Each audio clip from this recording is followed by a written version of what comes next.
It's the season for buying. This holiday season sales are expected to ring in at nearly $600 billion as shoppers flood online giants like Amazon, discount stores like Costco, and big box stores like Walmart. Lost in the shopping shuffle, the venerable department store. Yes, I know just what you want. It's a far cry from the days of Miracle on 34th Street, when shoppers flocked to department stores for almost all their holiday needs. But I'll tell you one thing. From now on, I'm going to be a regular Macy customer. All right, dear. The department store was an emporium, a place that basically carried everything for everybody. It really was the social center of a city. Michael Lysicki is a department store historian. He can rattle off the many names of department stores who've gone out of business in the past 50 years. Filene's, Jordan Marsh, G. Fox, Sage Allen, Strawbridge and Clothier, Lip Brothers. Not to mention Marshall Fields, Gimbel's, Wanamaker's, all names from the past. Just look at the list of the big merchants of the mid-60s. Only one of the stores you see here, Macy's, still exists today.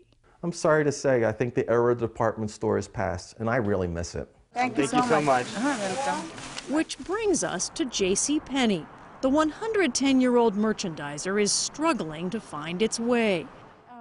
Enter new CEO Ron Johnson, who came here from cutting-edge retail powerhouse Apple. My dream is to bring the department store back to its glory. The department store is really part of the fabric of the community.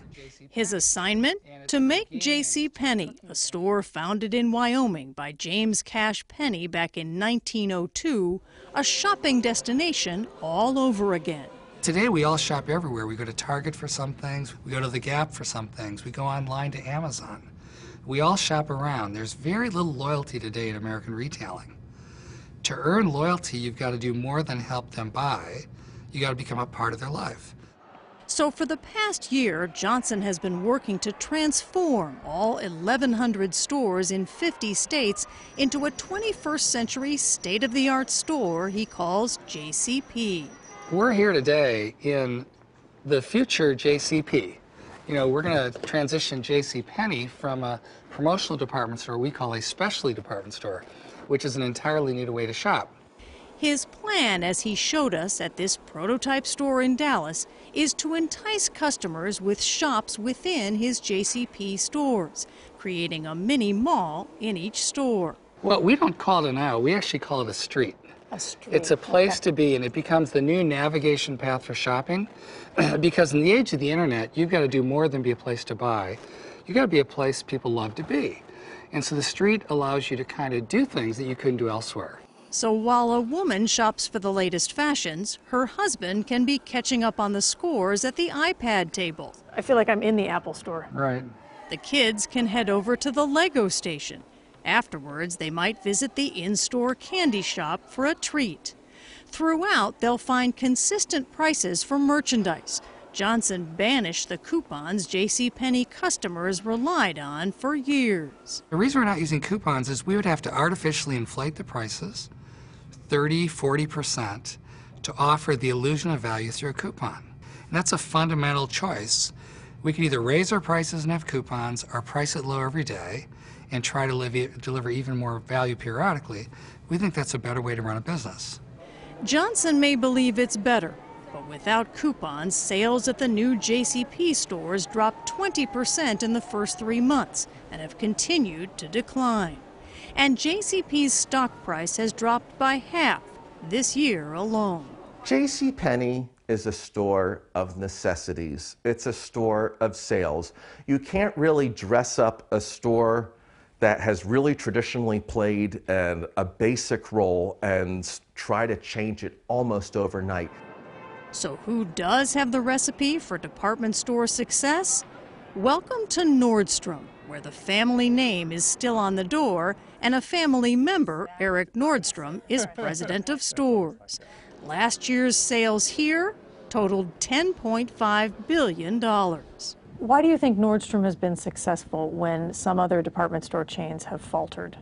I think we're fortunate in what's been built before us, and being customer-centric and really having that focus has always been there. And that's helped a lot. Thank you. My pleasure. Have a great day. Nordstrom's customer focus is legendary.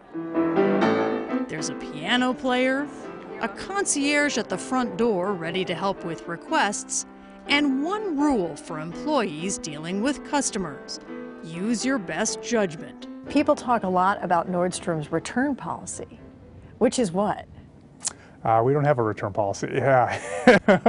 Why is that? I don't know how to create a return policy that would take care of every possible situation. So we default to not having a policy and really just take the approach of doing the right thing. The chain also uses technology to satisfy customers' desires. Yeah, the shoe department is a good example of use of technology here. And those devices have real-time access to our complete inventory. So 117 stores, our online warehouse in Iowa. You can have it all right there They in have their it right hands. there. So for in my day when I sold shoes, great service was if you didn't have the size, you'd pick up the phone and call other stores. But that doesn't pass these days. Customers want to know now. Can't you find out now? Now, what began as a Seattle shoe store in 1901 with first-day receipts totaling $12.50 has become a specialty department store chain with stores in 31 states across the country. So what does Eric Nordstrom think of the task in front of JCP's Ron Johnson? One of his challenges really change of taking a store and really changing in many fundamental ways. It's that's hard. That's something we haven't had to do. Johnson remains unfazed. He believes his strategies will make his department stores as popular as that other famous retailer, and he has something else he'll need too: confidence. Do you ever stop smiling? Yeah, I guess. No, it's just, but it's innovation's really hard. At the same time, it's very energizing.